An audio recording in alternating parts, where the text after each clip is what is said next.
ನಮಸ್ಕಾರ. ನಾನು ಪವಿತ್ರ ಭಾಗವತ್. ಮಿಸೆಸ್ ಭಾಗವತ್ ಚಾನಲ್‌ಗೆ ನಿಮ್ಮೆಲ್ಲರಿಗೂ ಪ್ರೀತಿಯ ಸ್ವಾಗತ. ಇವತ್ತಿನ ವಿಡಿಯೋದಲ್ಲಿ ಒಂದು ಸಿಹಿ ತಿಂಡಿನ ತೋರಿಸ್ತಾ ಇದ್ದೇನೆ. ತುಂಬಾನೇ ಸುಲಭ ಇದನ್ನು ಮಾಡೋದು. ಹಾಗೆ ಯಾವುದೇ ಕಾರಣಕ್ಕೂ ಫೇಲ್ಯೂರ್ ಕೂಡ ಆಗೋದಿಲ್ಲ. ನೀವು ಈ ಒಂದು ಸ್ಟೆಪ್ಪನ್ನು ಫಾಲೋ ಮಾಡಿ, ಈ ಒಂದು ರೆಸಿಪಿಯನ್ನು ಮಾಡಿ ತುಂಬಾನೇ ಚೆನ್ನಾಗಿ ಬರ್ತದೆ. ಯಾವ ರೀತಿಯಾಗಿ ಮಾಡೋದಂತ ನೋಡೋಣ ಬನ್ನಿ. ಮೊದಲಿಗೆ ಒಂದು ಬಾಣಲೆಯಲ್ಲಿ 2 ಕಪ್ ಆಗುವಷ್ಟು ಕಡಲೆ ಹಿಟ್ಟನ್ನು ಹಾಕೊಳ್ತಾ ಇದ್ದೇನೆ. 2 ಕಪ್ ಆಗುವಷ್ಟು ಕಡಲೆ ಹಿಟ್ಟಿಗೆ ನಾನಿಲ್ಲಿ 1 ಕಪ್ ಆಗುವಷ್ಟು ತುಪ್ಪವನ್ನು ಹಾಕೊಂಡಿದ್ದೇನೆ. ಶುದ್ಧ ಹಸುವಿನ ತುಪ್ಪವನ್ನು ನಾನಿಲ್ಲಿ ಬಳಸ್ತಾ ಇದ್ದೇನೆ. ಸ್ವೀಟು ತುಂಬ ಚೆನ್ನಾಗಿ ಪರಿಮಳವಾಗಿ ಬರ್ತದೆ. ಈ ರೀತಿ ಫ್ರೆಶ್ ಆಗಿರುವ ಮನೆಯಲ್ಲೇ ಮಾಡಿದ ತುಪ್ಪ ಇದ್ದರೆ ಅದನ್ನೇ ಬಳಸಿ ಚೆನ್ನಾಗಾಗ್ತದೆ. ಉರಿಯನ್ನು ಆನ್ ಮಾಡೋದಕ್ಕಿಂತ ಮುಂಚೆನೇ ತುಪ್ಪದಲ್ಲಿ ಕಡಲೆ ಹಿಟ್ಟನ್ನು ಚೆನ್ನಾಗಿ ಮಿಕ್ಸ್ ಮಾಡ್ಕೊಳ್ಳಿ. ನಂತರ ಉರಿಯನ್ನು ಆನ್ ಮಾಡಿಕೊಂಡು ಅದನ್ನು ಚೆನ್ನಾಗಿ ಹುರ್ಕೊಳ್ಬೇಕು. ಕಡಲೆ ಹಿಟ್ಟಿನ ಹಸಿ ವಾಸನೆ ಹೋಗುವ ತನಕ ಹುರ್ಕೊಳ್ಬೇಕು. ನಿಮಗೆ ಹುರಿಲಿಕ್ಕೆ ಗೊತ್ತಾಗೋದಿಲ್ಲ ಅಂತ ಇದ್ದರೆ ಒಂದು 5-6 ದ್ರಾಕ್ಷಿಯನ್ನು ಹಾಕ್ಕೊಳ್ಳಿ. ಆಗ ದ್ರಾಕ್ಷಿ ಎಲ್ಲ ಉಬ್ಬಿ ಬರ್ತದೆ. ಮತ್ತೆ ಒಂದು 5 ನಿಮಿಷ ಹುರ್ಕೊಂಡ್ರೆ ಪರ್ಫೆಕ್ಟ್ ಆಗಿ ಕಡಲೆ ಹಿಟ್ಟು ಹುರಿದಾಗಿರ್ತದೆ. ತುಂಬ ದೊಡ್ಡ ಉರಿಯಲ್ಲಿ ಹುರಿಲಿಕ್ಕೆ ಹೋಗಬೇಡಿ. ಮಧ್ಯಮ ಉರಿಯಲ್ಲಿ ಇಟ್ಕೊಂಡು ಇದನ್ನು ಹುರ್ಕೊಳ್ಬೇಕು. ಮೊದಲಿಗೆ ಗಟ್ಟಿಯಾಗಿರ್ತದೆ. ಚೆನ್ನಾಗಿ ಬಿಸಿ ಮುಟ್ಟಿ ಹುರಿತಾ ಬಂದ ಹಾಗೆ ಅದು ನೀರಾಗ್ತಾ ಬರ್ತದೆ. ಹಾಗೆ ದ್ರಾಕ್ಷಿ ಎಲ್ಲ ಉಬ್ಕೊಂಡು ಬರ್ತದೆ. ಒಂದು 10-12 ನಿಮಿಷ ಮಧ್ಯಮ ಉರಿಯಲ್ಲಿ ಇಟ್ಕೊಂಡು ಹುರ್ಕೊಳ್ಳಿ. ಚೆನ್ನಾಗಿ ಪರಿಮಳ ಬರಬೇಕು. ಕಡಲೆ ಹಿಟ್ಟು ಹಾಗಂತ ಕರಟಿ ಹೋಗಬಾರ್ದು. ಚೆನ್ನಾಗಿ ದ್ರಾಕ್ಷಿ ಎಲ್ಲ ಉಬ್ಬಿ ಬಂದು ಮತ್ತೊಂದು 2 ನಿಮಿಷ ನಾನು ಮತ್ತೆ ಹುರ್ಕೊಂಡಿದ್ದೇನೆ. ಈ ರೀತಿ ಕಡಲೆ ಹಿಟ್ಟಿನ ಬಣ್ಣ ಬದಲಾಗಿದೆ.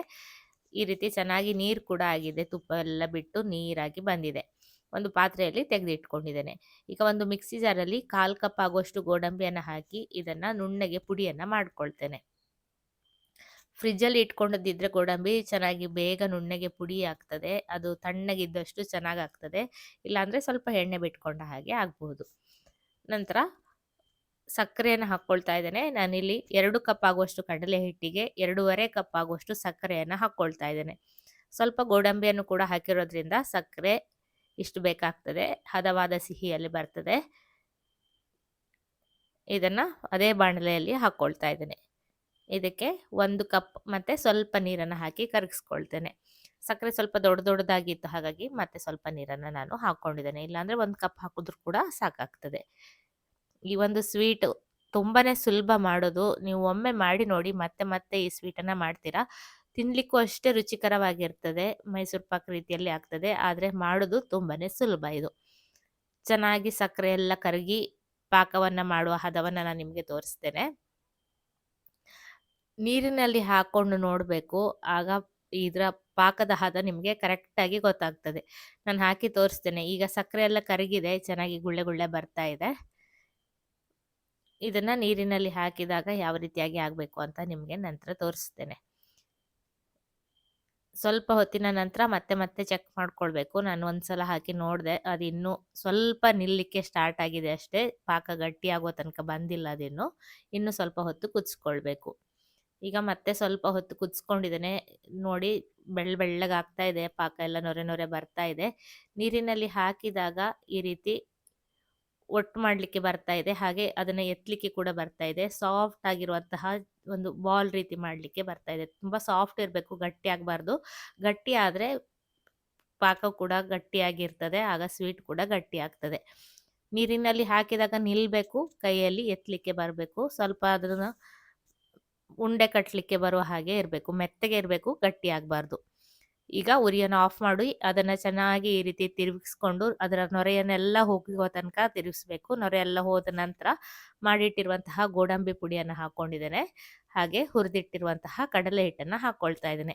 ಉರಿಯನ್ನು ಆಫ್ ಮಾಡಿಕೊಂಡೇ ಇದನ್ನೆಲ್ಲ ಮಾಡಬೇಕು. ಹಾಗೆ ಅದರ ನೊರೆಯೆಲ್ಲ ಸಂಪೂರ್ಣವಾಗಿ ನಿಲ್ಲಬೇಕು. ನಿಂತ ನಂತರವೇ ನಾವು ಕಡಲೆ ಹಿಟ್ಟು ಗೋಡಂಬಿ ಪುಡಿಯನ್ನೆಲ್ಲ ಹಾಕಬೇಕು. ಇಲ್ಲ ಅಂದರೆ ಅದು 2 ಲೇಯರ್ ಆಗಿಬಿಡ್ತದೆ. ಸ್ವೀಟು ಚೆನ್ನಾಗಿ ಆಗೋದಿಲ್ಲ. ಹಾಗೆ ಇದಕ್ಕೆ ಇನ್ನೂ ಮತ್ತೆ ಉರಿಯನ್ನು ಹಾಕುವ ಅವಶ್ಯಕತೆ ಇಲ್ಲ. ಬಾಣಲೆಯ ಬಿಸಿಯಲ್ಲಿಯೇ ಅದು ಸ್ವಲ್ಪ ಗಟ್ಟಿ ಆಗ್ತದೆ. ಇದನ್ನು ಚೆನ್ನಾಗಿ ಮಿಕ್ಸ್ ಮಾಡಿಕೊಂಡ್ರೆ ಆಯಿತು. ನೋಡ್ತಾ ಇದ್ದ ಹಾಗೆ ಇದು ಗಟ್ಟಿ ಆಗ್ತಾ ಬರ್ತದೆ. ಇಲ್ಲಿ ನೋಡಿ, ಈ ರೀತಿ ಆಗಿದೆ. ಮತ್ತೆ ಒಂದು 2 ಸೆಕೆಂಡ್ ಈ ಥರ ತಿರುಗಿಸ್ಕೊಳ್ತಾ ಇದ್ದೇನೆ. ನಂತರ ಈಗಾಗಲೇ ನಾನು ಟ್ರೇಗೆ ತುಪ್ಪವನ್ನು ಹಾಕಿ ಇಟ್ಕೊಂಡಿದ್ದೆ, ಅದರಲ್ಲಿ ಹಾಕ್ಕೊಳ್ತಾ ಇದ್ದೇನೆ. ಎಷ್ಟು ಬೇಗನೆ ಅದು ಗಟ್ಟಿಯಾಗಿ ಬಿಡ್ತದೆ ನೋಡಿ. ಈ ರೀತಿ ಸಾಫ್ಟ್ ಆಗಿ ಇದ್ದಾಗಲೇ ಹಾಕ್ಕೊಳ್ಳಿ. ಆಗ ಚೆನ್ನಾಗಿ ಹರಡಲಿಕ್ಕೆ ಬರ್ತದೆ. ಬೇಗನೆ ಮಾಡ್ಕೊಳ್ಬೇಕು. ಇದನ್ನು ಈ ರೀತಿ ಹರಡ್ಕೊಳ್ತೇನೆ. ನಂತರ ಒಂದು ಪ್ಲೇಟಿಗೆ ಏನದಕ್ಕಾದ್ರೂ ಸ್ವಲ್ಪ ತುಪ್ಪವನ್ನು ಸವರಿ ಅದನ್ನ ಲೆವೆಲ್ ಆಗಿ ಮಾಡ್ಕೊಳ್ಬೇಕು. ಆಗ ಮೇಲ್ಗಡೆಯ ಲೇಯರ್ ಕೂಡ ತುಂಬ ಚೆನ್ನಾಗಿ ಕಾಣಿಸ್ತದೆ.